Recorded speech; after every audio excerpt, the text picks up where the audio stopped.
Hi friends, welcome to our channel. Big breaking న్యూస్కి స్వాగతం. మన ఛానల్ని ఫస్ట్ టైం చూసిన వారు ఎవరైతే మిత్రులు శ్రేయాభిలాషులు ఎవరైతే ఉన్నారో ప్రతి ఒక్కరు కూడా మన ఛానల్ని సబ్స్క్రైబ్ చేసుకోండి, బెల్ అనే గంటను ఆన్లో పెట్టుకోండి. తెలంగాణలో పెన్షన్లకు సంబంధించి ప్రభుత్వం కీలక అప్డేట్ అయితే తీసుకురావడం జరిగింది. అదేవిధంగా వీటికి సంబంధించిన తాజా సమాచారం, అదేవిధంగా మన ఈ యొక్క వీడియోలో పెన్షన్కి సంబంధించింది మన వీడియో పెన్షన్, అదేవిధంగా ఇందిరమ్మ ఇండ్లకు సంబంధించిన అమౌంట్ గురించి, అదేవిధంగా మనకు మహాలక్ష్మికి సంబంధించి ఏదైతే 2500 రూపాయలు ఉంది, ఈ 2500 రూపాయల గురించి ఒక 3 పథకాల గురించి ఈ యొక్క వీడియోలో కూలంకుషంగా సవివరంగా మీకైతే అందించబడుతుంది. మీరు వీడియోని అయితే స్కిప్ చేస్తే ఈ యొక్క ఇన్ఫర్మేషన్ అనేది మీరు మిస్ కావచ్చు. ఎందుకంటే మీరు మిస్ అయితే చాలామంది ముందంజలో ఉండి వారికి పథకాలు అందే దిశగా ముందుంటారు. కాబట్టి ప్రతి ఒక్కరు వీడియో ఎక్కడ స్కిప్ చేయకుండా ఎన్ని వరకు చూడండి, లైక్ చేయడం మర్చిపోకండి. వివరాలకు ఒకసారి వెళ్ళినట్లయితే, కొత్త పెన్షన్లకు మరో అవకాశం, చివరి తేదీ మే 30, అర్హులకు మాత్రమే జమ. తెలంగాణలో చూసుకున్నట్లయితే ఆసరా పెన్షన్లకు సంబంధించి ముందుగా తెలుసుకోవడానికి ప్రయత్నిద్దాము. తెలంగాణలో వృద్ధులకు 4016, 6016 రూపాయలు కొత్త పెన్షన్లు అనేటివి మే 30వ తారీఖు వరకు దరఖాస్తు అనేది చేసుకోవాలని ప్రభుత్వం అయితే ఆదేశాలు అయితే జారీ చేయడం జరిగింది. గత రోజుల్లో చూసుకున్నట్లయితే మనకు ఏదైతే ప్రజా పాలన అనేది ఏదైతే 7 రోజుల కార్యక్రమం చేపట్టారో ఆ 7 రోజుల కార్యక్రమంలో చాలా వరకు అయితే పెన్షన్ అనేది అప్లికేషన్ అయితే తీసుకోలేదు. వారికి ప్రభుత్వం అయితే మరొకసారి అవకాశం అయితే కల్పించి వారికి కొత్తగా పెన్షన్లు అప్లై చేసుకునే విధంగా ప్రభుత్వం అయితే ఒక వెసులుబాటు అయితే కల్పించబడుతుంది. కాబట్టి చాలా వరకు అయితే పెన్షన్ అనేది రిజెక్ట్ అయినాయి. కాబట్టి ప్రతి ఒక్కరు కూడా దీన్ని దృష్టిలో ఉంచుకొని మళ్ళీ పెన్షన్ కోసం తాజాగా దరఖాస్తు చేసుకోవాలన్నప్పుడైతే కంపల్సరీగా మీరు బోగస్ సర్టిఫికేట్ అయితే పెట్టకండి. వృద్ధులకు, వికలాంగులు ఎవరైతే ఉన్నారో వారు సంబంధించిన సదరం సర్టిఫికేట్ అయితే కంపల్సరీగా పెట్టాల్సి ఉంటుంది. రేషన్ కార్డు ఉన్నవారు రేషన్ కార్డు పెట్టాలి. అదేవిధంగా రేషన్ కార్డు లేని పక్షంలో క్యాస్ట్ ఆర్ ఇన్కమ్ ఈ రెండిట్లో ఏదైనా పర్లేదు పెట్టచ్చు. అదే బ్యాంక్ అకౌంట్ ఉన్నవారు ఈ కేవైసీ ప్రక్రియ ఉందో లేదో చూసుకోండి. అదేవిధంగా ఇది వరకు పెన్షన్ తీసుకుంటున్నారా లేదా ఇవన్నీ కూడా కంపల్సరీ మీరు 1కి 2 సార్లు ఆలోచించిన తర్వాతనే మీ యొక్క పెన్షన్కి అయితే దరఖాస్తు చేసుకోండి.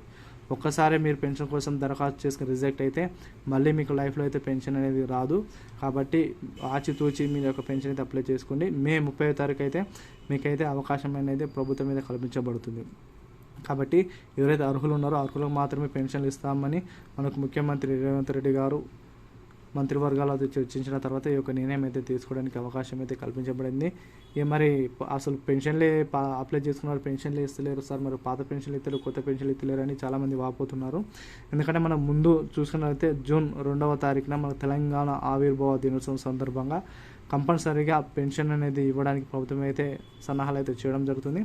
కాబట్టి వీలైనంత వరకు మీరైతే అప్లికేషన్ అయితే చేసుకోండి. కంపల్సరీగా అప్లై ప్రాసెస్ అనేది మనం చూసుకున్నట్లయితే ఇవన్నీ కూడా మన సర్టిఫికేట్లు పెట్టారు. సర్టిఫికేట్లు పెట్టిన తర్వాత మీ మొబైల్లో కానీ మనకు లేదంటే మీ యొక్క మీ సేవ కేంద్రాల్లో కానీ అప్లికేషన్ అయితే తీసుకోండి. అప్లికేషన్ అయితే చేస్తే లేదా ఆఫ్లైన్ ద్వారా కూడా ఈ యొక్క అప్లికేషన్ అనేది ఎంఆర్ఓ ఆఫీస్ కానీ ఎంపీటీ ఆఫీసులో కానీ లేకుంటే మన గ్రామ కార్యదర్శులు కానీ ఈ యొక్క అప్లికేషన్ అనేది తీసుకోవడం జరుగుతుంది. కాబట్టి ప్రతి ఒక్కరు కూడా ఈ యొక్క అవకాశాన్ని సద్వినియోగపరుచుకోండి. ఈ 2వ పాయింట్ చూసుకున్నట్లయితే ఇందిరమ్మ ఇండ్లకు సంబంధించి మన మంత్రి పొంగులేటి శ్రీనివాసరెడ్డి గారు మనకు కీలక వ్యాఖ్యలు అయితే చేయడం జరిగింది. ఇందిరమ్మ ఇళ్లకు సంబంధించి దాదాపు 553.34 కోట్ల బడ్జెట్ అనేది ప్రతి సోమవారం రోజున ప్రతి ఒక్కరి ఖాతాలో ఇందిరమ్మ ఇళ్లకు సంబంధించి అమౌంట్ అనేది వారి ఖాతాలో జమ చేస్తున్నారు. ఇప్పటి వరకు దాదాపు 5323 మంది నియోజకవర్గాన్ని చొప్పున ఈ యొక్క ఇండ్లను అయితే మంజూరు చేయడం జరిగింది. చాలా వరకు అయితే ఒక ఇండ్లను కట్టుకున్న తర్వాత చాలామంది కూడా రిజెక్ట్ అయినాయి. ఎందుకంటే వారికి ఇచ్చిన కొలతలకు కాకుండా వారు ఇష్టమైనట్టు ఇండ్లు కట్టుకోవడం వలన అధికారులు అయితే వీటిని అయితే రిజెక్ట్ చేయడం జరిగింది. దీనిని అయితే దృష్టిలో ఉంచుకొని అర్హులైన ఇందిరమ్మ ఇండ్ల దారులు ఎవరైతే L1, L2, L2, L3, L4 category కింద వారు ఎవరైతే ఉన్నారో కంపల్సరీగా ప్రభుత్వం సూచించిన విధంగానే ఆ యొక్క చదరపు అడుగులోనే ఇందిరమ్మ ఇళ్లను కట్టుకునే యోచనలలో మీరైతే చూడండి. కాబట్టి ప్రతి ఒక్కరు కూడా ఆ విధంగా అయితే ఇల్లు కట్టుకుంటేనే మీకైతే 1,00,000 రూపాయలు మొదటి విడత కింద మీకైతే అమౌంట్ అయితే జమ అవుతాయి. 4 విడతల కింద దాదాపు 4 నుంచి 5 లక్షల రూపాయలు అయితే మీ ఖాతాలో జమ అవుతాయి. కాబట్టి ప్రతి ఒక్కరు దీన్ని దృష్టిలో ఉంచుకొని సరైన పద్ధతిలోనే, సరైన రీతిలోనే, సరైన మార్గంలోనే ఈ యొక్క ఇందిరమ్మ ఇల్లు అనేది నిర్మించుకోండి. మహాలక్ష్మికి సంబంధించి 2,500 రూపాయలను కూడా ప్రభుత్వం అయితే తాజాగా వీటిపై కొత్త ఒక చిన్న మాట అయితే లేవనెత్తడం జరిగింది. జూన్ 2వ తారీఖుననే కొంతమంది మహిళలకు ఈ యొక్క మహిళలకు సంబంధించి డబ్బులను విడుదల చేస్తామని చెప్పడం జరిగింది. వీటిపై తాజా సమాచారం అయితే మీకు అందించబోతుంది. వీడియో నచ్చినట్లయితే లైక్ చేయండి. వీలైన త్వరగా ఆ వీడియోని కూడా అందరూ కూడా షేర్ చేయడానికి ప్రయత్నించండి. మరిన్ని వీడియోస్ కోసం మన ఛానల్ సబ్స్క్రైబ్ చేసుకొని బెల్ ఐకాన్ గంటను ఆల్ పెట్టుకోండి. Thank you all.